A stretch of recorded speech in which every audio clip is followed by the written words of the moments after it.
கோவையில் நாம் தமிழர் கட்சி ஒருங்கிணைப்பாளர் சீமான் செய்தியாளர்களை சந்தித்து வருகிறார். அந்த காட்சிகளை பார்க்கலாம்.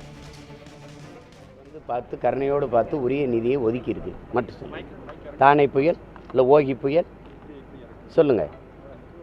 200 பேர் 100 பேருக்கு மேற்பட்டவர் நாங்கள் செத்தோம். நான் இது கன்னியாகுமரியில் தத்தளிச்சு நிற்கும் போதும் நீங்கள் கப்பற்படையை அனுப்பி எங்களை காப்பாற்ற முயற்சிக்கலை. செத்து விழுந்த உடலை எடுத்து மரியாதையை அடக்கம் பண்ணிக்கிறோம்னு சொல்லி என் மக்கள் கேட்கும்போது நீ உதவலை. தானே புயலில் நீங்கள் வந்தீங்களா?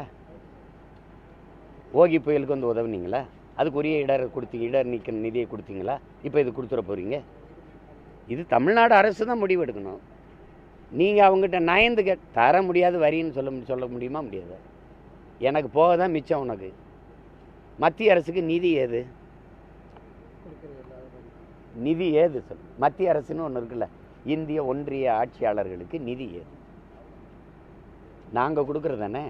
மாநிலங்களின் நிதி தானே உங்கள் நிதி. வேறு உங்களுக்கு ஏதாவது காசு இருக்கா? வருவாய் பெருக்கத்துக்கு எதுவும் தொழில் வச்சுருக்கீங்களா? ஒன்றும் கிடையாது. நீங்கள் கட்டுற வரி, நான் கட்டுற வரி, இவர் கட்டுற வரி. நீங்கள் நீட்டி இருக்கிற இந்த ஒளி வாங்கிக்கு ஒரு வரி இருக்குது. நான் போட்டிருக்க இந்த சட்டைக்கு ஒரு வரி இருக்குது. அப்புறம் இந்த வரியை எடுத்து வச்சுக்கிட்டு பேரிடர் காலங்களில் கூட எங்களுக்கு உதவலைன்னா அந்த பணம் எதுக்கு? ஆனால் எங்களுக்கு நாட்டுப்பற்று இருந்துடணும், தேசப்பற்று இருந்துடணும். இந்த கேள்வியை நாங்கள் கேட்டேன்னு வச்சுங்க, தேச துரோகி ஆயிடுவேன், ஆன்டி இண்டியன் அப்பத்தா இண்டியன்லாம் ஆயிடுவேன். ஆனால் நான் கேள்வியே கேட்கக்கூடாது.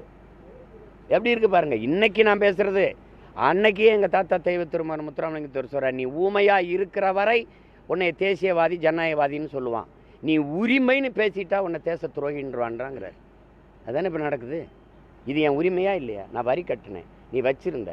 பேரிடர் காலங்களில் எனக்கு பீகாரில் வெள்ளம் ஏற்பட்ட போது, குஜராத்தில் பேரிடர் ஏற்பட்ட போது இப்படி தான் பண்ணீங்களா? உடனே நிதி ஒதுக்கணும்ல, ஒதுக்குனீங்கல்ல. அப்போது அதுக்கு இவங்க தான் தினம் போய் சந்திக்கிறாங்க, பேசுகிறாங்கல்ல. இத்தனை பேர் போனாங்க. ஐயா நேரு போயிருக்கிறாரு, எல்லாரும் போனாங்க. ராஜ்நாத் சிங்கை சந்திச்சிருக்காங்க. பல அமைச்சர் பெருமக்கள், ஐயா தென்னரசு போயிருக்காங்க. எல்லாரும் போயிருக்காங்க. நிதி அமைச்சரெல்லாம் பார்த்துருக்காங்க. அம்மையார் கனிமொழியெல்லாம் சந்திச்சிருக்காங்க. என்ன பேசுனாங்க சொல்லுங்கள், என்ன பேசுனாங்க? கொடுமை. சார், இந்த டங்ஸ்டன் சுரங்கம் சார் திமுக முதல் எதிர்க்காம இப்போ எதிர்க்குது அப்படின்னு எல்லாம் சொல்கிறாங்களே. நாடகம் தெரியுதில்ல, நாடகம். இதை கொண்டு வர சொன்னது யார்? தம்பி அண்ணாமலை கூட சொல்ற கேட்டதே இவங்க தானே. 2 ஏக்கர் தான் நாங்கள் பல்லுயிர் பெருக்கத்துக்கு அந்த இடத்துக்கு எடுத்திருக்கோம். மீதி